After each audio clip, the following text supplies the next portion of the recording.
supaya tak berlaku benda macam ni. Okay, lost update, uncommitted data, okay, inconsistent retrieval the scheduler.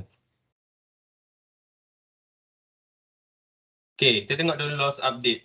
Okay, lost update ni maksudnya bila kita update, dia akan hilang. Okay, benda ni berlaku bila tu concurrent transaction. Okay, untuk topik ni awak kena tengok betul-betul sebab dia ada dia guna macam matematik sikit lah. Okay, T1 tu stand for transaction 1, T2 for transaction 2. Okay. So dia bagi tahu T1 dengan T2 are updating the same data element and one of the update is lost, overwritten by the other transaction. Okay, so bila dia buat satu transaction, contohnya T1 buat dulu. Okay, T1 dia buat purchase 100 unit. Okay, so 100 unit, T2 dia beli 30 unit. Okay, sepatutnya dia akan ada berlaku pengurangan dan penambahan lah. Okay, so apa berlaku dekat sini, bila lost update ni, okay, salah satu transaction tu dia tak valid. Okay, so kat sini dia bagi tahu simple product table. One of the product table attribute is a product quantity on hand. Okay, on hand tu maksudnya product quantity on hand QOH tu. Okay, assume that you have product whose current product QOH value is 35. So stock dia ada 35. Okay. Sekejap saya. Okay, so stock dia ada 35. Okay. Also assume that two concurrent transaction, okay, T1 ni T2. So secara serentak, T1 dengan T2 dia buat secara serentak simultaneously. Okay, T1 ni dia beli 100 unit. Okay, T2 ni dia jual 30 unit. Okay, kita ada baki tadi 35. Okay, so loss update ni berlaku bila T1 dengan T2 ni serentak. Okay, dia nak ambil yang beli 100 ni ke ataupun yang jual 100, jual 35. Okay, so apa yang berlaku? Okay, dia bagi tahu kat sini. Okay, table 10.3 show the serial execution of the transaction of normal. Okay, so secara normalnya, okay, berlaku, okay, dia akan buat T1 dahulu. Okay, so T1 dia akan baca quantity amount yang ada, stok dia ada 35. So dia okay, tambah lagi 100. So dia akan jadi 135. Okay, kemudian dia buat T2. Okay, pada 135 tadi, dia jual lagi 30. So akan tolak, akan menjadi baki 105. Okay, ni yang sepatutnya. Okay, tapi apa yang berlaku dekat loss update ni, so bila serentak, okay, jap. So dia bagi tahu loss update ni dia kira T1. Okay, T1 tadi 35 product QH. Okay, T2 punya transaction pun dia akan tengok stok ada 35. Okay, so T1 tambah 100. Okay, 35 tambah 100. Okay, kemudian dia buat yang T2, dia ambil stok juga 35, tolak 30. Okay, kat sini dia dah hilang 135. Okay, tiba-tiba dia kata baki ada 5 je. Kenapa jadi macam tu? Sebab kat sini, show that the loss update problem can arise. Note that the transaction T1 has not been committed when the second transaction T2 is execute. Okay, dia tak habis lagi proses, T2 dah run dulu. Okay, so the T2 still operate on the value 35 and to subtract, tolak lagi 5 in memory. In the meantime, T1 writes the value 135, which promptly overwritten by T2. In short, the addition of 100 using is lost during the process. Okay, so sepatutnya jadi macam ni. Okay, dia akan satu buat transaction dulu, T1 dulu settle, kemudian akan buat transaction T2. Okay, dia akan ambil yang baki tadi 135 yang update. Okay, tapi bila berlaku macam ni, loss update ni, okay, dia baca 35. Okay, yang kat sini dia habis, dia hilang. Okay, dia baca T2 sahaja. 35 tolak 30, dapat 135. Padahal dia dah tambah lagi 100. Sepatutnya jawapan sebenarnya adalah 105, tapi lost update dia akan baca 5 sahaja. Nampak tak kat sini? Nampak. Okay ke? Alright, okay. So itu adalah lost update. Okay, dia bila berlaku sebab satu transaction tu tak settle lagi, T2 dah buat transaction. Okay, so dia tak committed lagi. Dia tak commit, T2 dah buat dulu. Okay, itu contoh lost update. Okay, kemudian kita ke kategori kedua, uncommitted data. Okay, uncommitted data ni sama juga T1 and 2 execute concurrently and the first transaction is roll back. Okay, dia tengah buat tiba-tiba tak jadi. Okay, T1 purchase 100 unit, T2 sell 30 unit. Okay, so bila sepatutnya roll back, so dia akan back kepada unit yang asal. Okay, tapi dekat sini bila dia roll back dia tak tolak. Okay, so sepatutnya dia bagi tahu because T2 subtract 30 from the original 35, the correct answer should be 5. Okay, sebab yang 100 ni tak berlaku. Okay, itu uncommitted data. Okay, so ni adalah yang betulnya. Okay, dia buat T1 dulu. Okay, dia beli 35, dia stok 35. Okay, dia tambah 100. Kemudian tiba-tiba tak jadi, dia buat rollback. Okay, undo. Okay, so dia akan back to 35 punya quantity asal. Okay, kemudian T2, dia beli 30. Okay, dia akan tolak, jadi baki dia adalah 5. Okay, ini adalah uncommitted data. Ini yang sebetulnya. Okay, tapi apa yang berlaku? Okay, dekat sini bila dia buat 100 tadi, okay, dia dah roll back. Tapi dekat database, okay, T2 ni, okay, dia tak baca yang rollback tu. Okay, so dia sangkakan baki dah jadi update 135. Okay, so dia tolak 30, so baki 105. Salah. Okay, itu adalah uncommitted data. Okay, so berlaku biasa bila ada rollback. Okay, setakat yang faham Okay, yang first tadi adalah lost update. Okay, lost update ni. Okay, uncommitted ni bila berlaku rollback.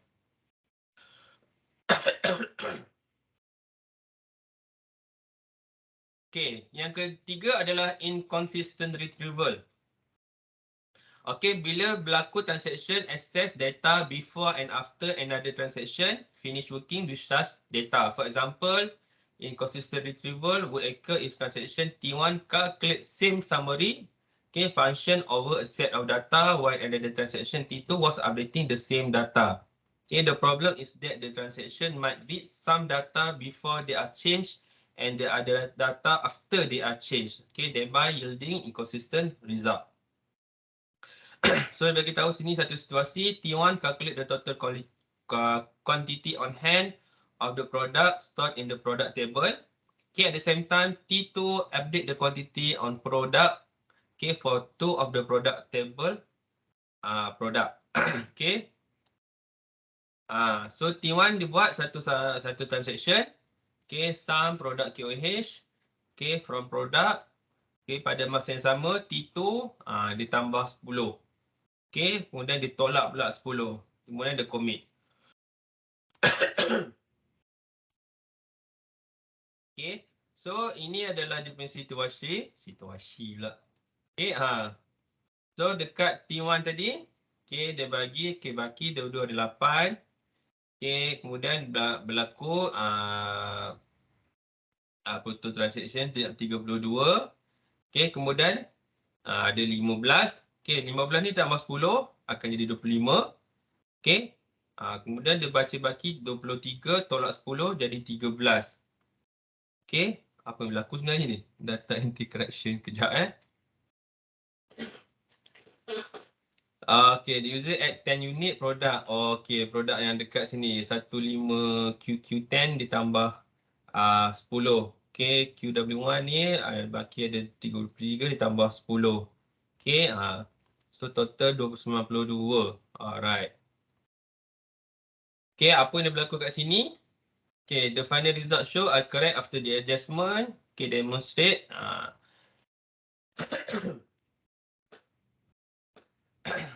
Okay, sekejap ada gambar aja. Okay, sini. Okay, so inconsistent retrieval berlaku bila transaction T1 ni.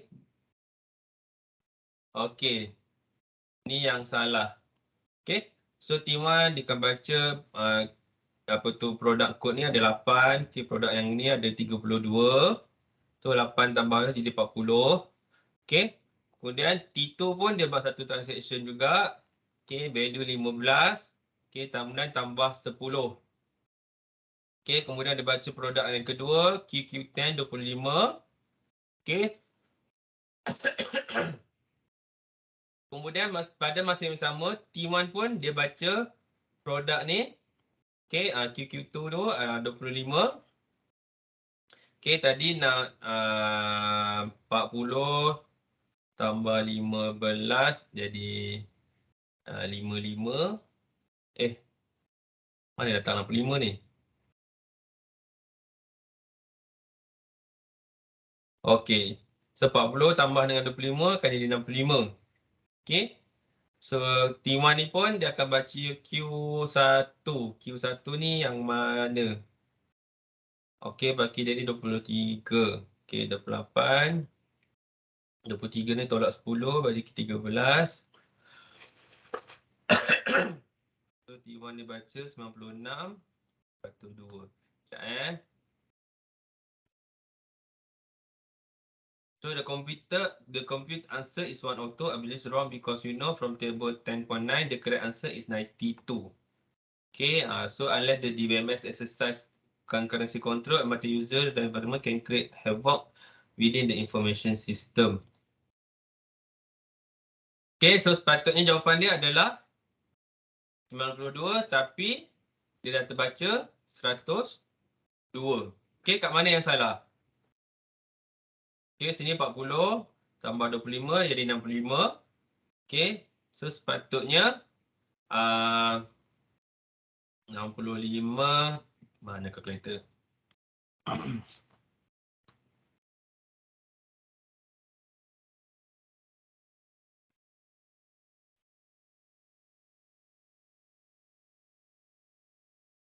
Tambah 23, 88, tolak 10. Okey.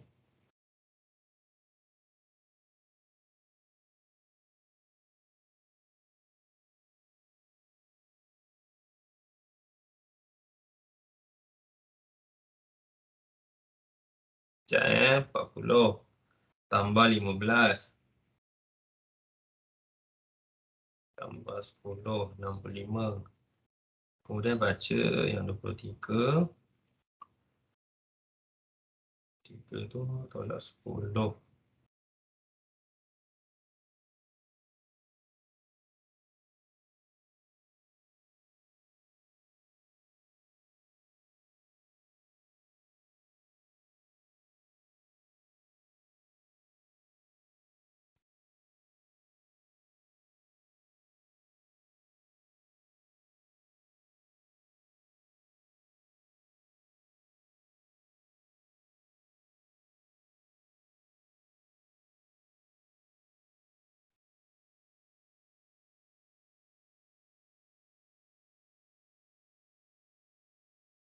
Okay, so kat sini dia tambah lagi 6 ni. Sepatutnya tak perlu kan? Okay, sepatutnya dapat 96. Okay, itu adalah inconsistent retrieval. Okay, dia salah retrieve data. Okay, sebab berlaku tolak yang 10 ni. Okay, so dia salah dekat sini. Okay, so dan last sekali adalah the scheduler. Okay, the scheduler ni dia severe problem can arise when two or more concurrent transactions are executed. You also know that database transaction involve a series of database input-output operation that take the database from one consistent state to another. Okay. Scheduler ni dia panjangnya.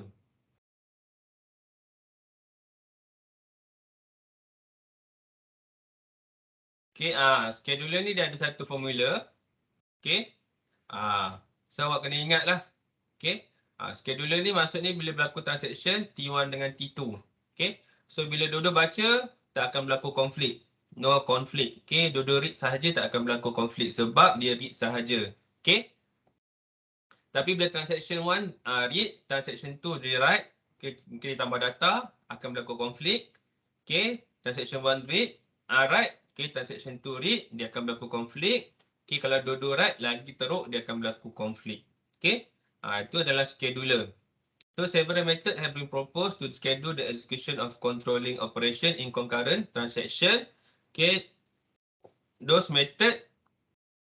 Okay, so untuk mengelakkan berlaku antara empat-empat ni, uncommitted data, loss, update, inconsistent retrieval dengan the scheduler ni. So kita akan guna kaedah locking. Okay. Okay, lock ni ada 4 jenis. Lock granularity, lock types, two-phase locking dengan deadlocks. Deadlock ni awak dah belajar dalam OS Kan? Benar.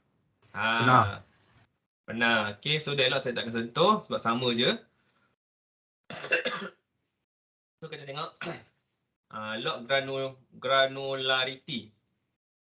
Okay. So lock granularity indicate the level of lock. Use locking can take place of the following level. Okay, dia nak lock kat database, lock kat table, lock dekat page, row or even field attribute. Okay. So in the database level lock, the entire database is locked. Okay, dia lock satu database terus. Okay. So this preventing the use of any table in the database by transaction T2 while transaction T1 is being execute. Okay. So bila dia lock level database, okay, T1 tengah buat proses, so T2 tak boleh buat apa, dia kena hold. Okay.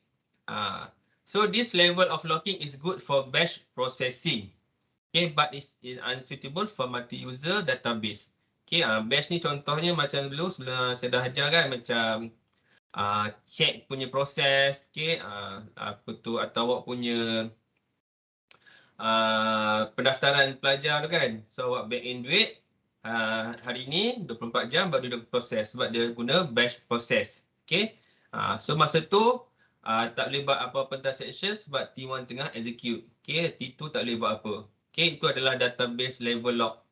Okay.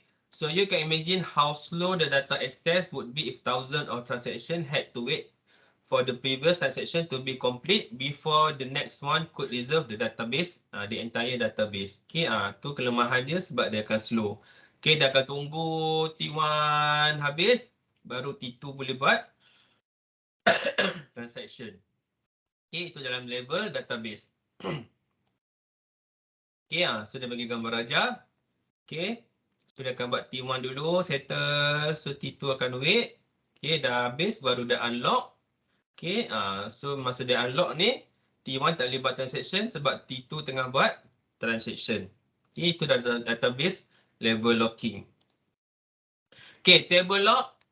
Okay, the entire table is locked, preventing access to any row by transaction T2 while transaction T1 is using the table. Okay, sama juga macam database tadi. Okay, tapi dia lock dekat table sahaja. Okay, so tapi kat sini nak guna table lain tak ada masalah. Okay, sebab dia bagi access. Okay, if transaction require access to several table, each table may be locked. However, the transaction can access the same database as long as they access different table. Okay, contohnya satu database pelajar. Okay, ada table database asrama. Okay, ada table pelajar, ada table fellow. Okay, mungkin dia lock table fellow sahaja. Okay, so table pelajar tu boleh guna lagi. Sebab dia table level. Okay, so table level lock while the less restrict than database level lock. Okay, cause traffic jam when many transactions are waiting to access the same table. Okay, okay, pun sama juga. Okay, dia akan lock table tersebut. Okay, sementara habis baru dia akan unlock. Okay, ini jenis table lock. Okay, so table A request. Okay, tapi dia akan lock dulu, dia akan wait sampai settle, baru dia akan unlock. Okay. Okay, page level pun sama. Okay, equivalent ataupun this block which can describe as directly addressable section of this. Okay, okay, so sama ada 4K ke 8K ke 16K ke, itu dia punya ni lah level dia. Okay, page level lock are currently the most frequently multi user di BMS locking method. Okay, so ramai orang pakai page level. Okay, sebab compare dengan table lock dengan database lock, page level ni lagi user friendly lah. Okay, sebab bila dia lock, dia mesti boleh guna yang lain. So tak adalah dia tunggu. Okay, so bila lock ni, yang page lain tu dia mesti boleh run. Okay, so dia tak ada masalah. Okay, kalau tadi awak tengok waiting time dia lama, okay, yang ni dia tak. Okay, ada page 1, page 2, dia boleh buat dulu. Okay, itu page lock.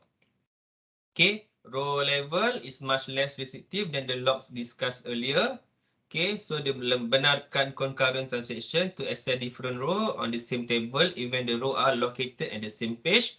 Okay, although the row level locking approach improve the availability of data, the management require high overhead because of lock exists for each row in table of database involve a conflicting transaction. Okay, okay, ini adalah dalam row level. Okay, boleh baca sendirilah Okay, field level. Okay. Okay, tengok lock type. Okay, ada binary lock. Okay, binary lock ni adalah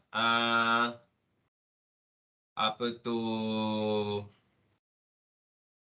Ada 2 state sahaja. Okay, lock ataupun unlock. Okay, so if an object this database table page or row is locked by transaction, no other transaction can use the object. Okay,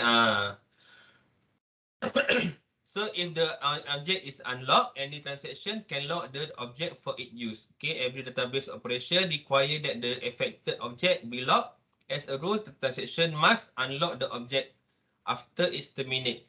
Okay, dia habis dia ni baru dia unlock. Okay.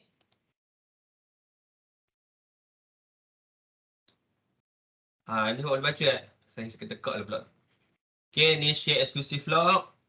Okay. Nanti hari apa saya masuk balik lah ni.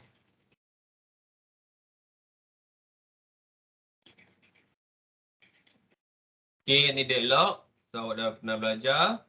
Okay.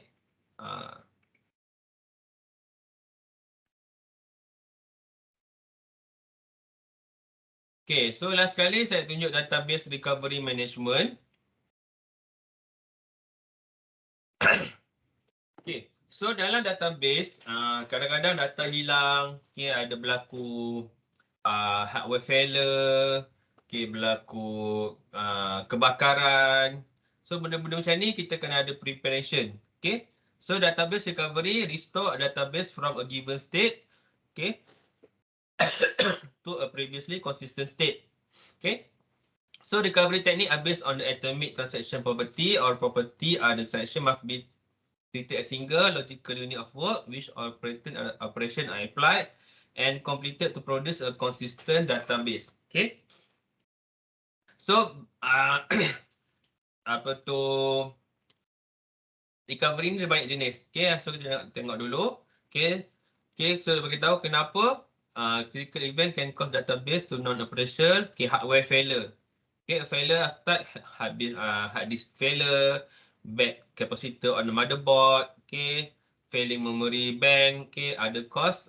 So ini adalah apa tu penyebab-penyebab kenapa kita perlu recovery.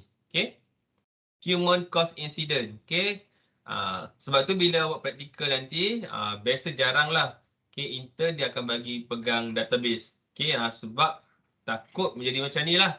Okay, tiba-tiba melata, macam kau delete, habis. Delete satu server. Okay, so unintentional failure is caused by carelessness by end user. Okay, such error include deleting the wrong rows from a table, pressing the wrong key on the keyboard or shutting down the main database server by accident. Okay, so ataupun intention, dia memang sengaja. Okay, dia tak puas hati, pergi LI, tak dapat allowance. So apa dia buat? Dia delete. Okay, so pun boleh jadi. Okay.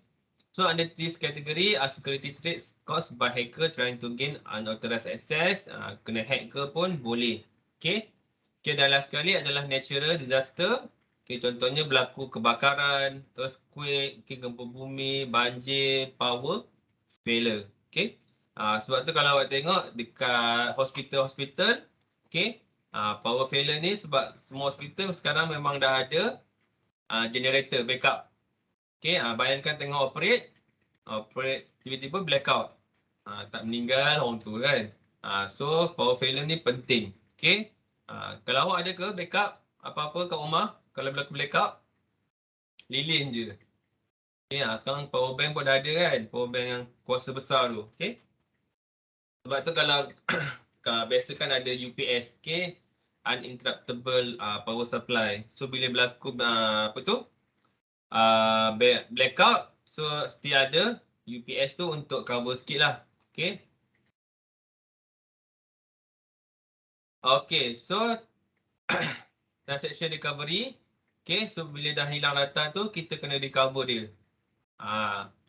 So transaction recovery ni, dia ada beberapa step dia. Okay, kita kena examine for important concept that affect the recovery process. Okay, so write ahead lock protocol. Okay, redundant transaction.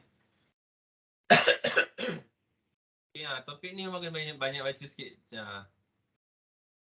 Abang baca sendiri je boleh boleh faham ni lah. Okay, saya tak terang pun tak apa.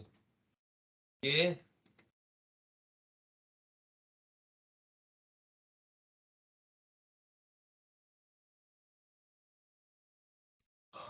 Astagfirullahaladzim. Okay, so boleh tengok dia ni ada reference. Okay. Ada soalan? Transaction? Tak ada. Okay, ada topik last. Okay. So saya ada lagi satu subtopik untuk SQL. Okay. Bertepuk tangan dah. Okay, sekarang dah minggu ke-10. Kita ada lagi 2 case study. Ada lagi 2 lab. Okay. Satu lab lagi quiz ada lagi. So untuk pagi ni kita buat quiz dululah. Sekejap So dah standby ke untuk quiz? Ada soalan ke untuk topik ni? Tak ada, cik. Semua faham.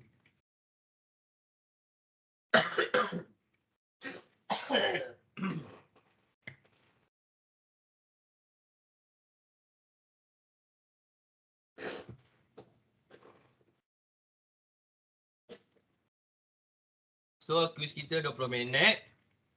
Kita akan start pukul sekarang je lah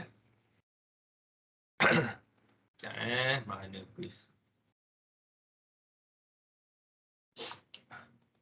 Tak soalan ke?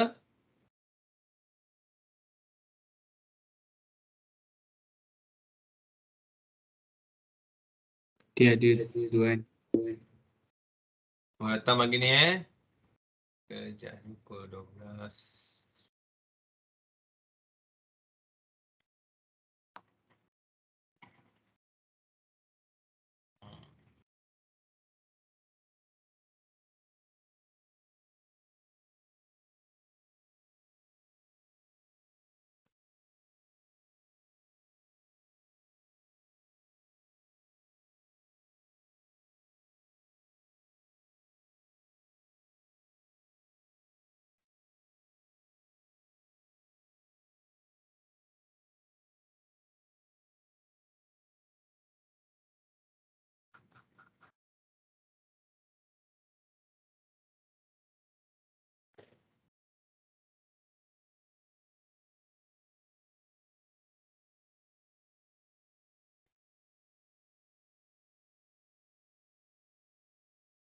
Okay, masa 20 minit sahaja.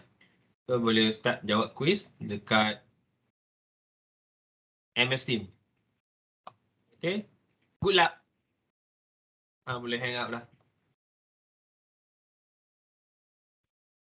Terima kasih, kita jumpa kelas hari selanjutnya.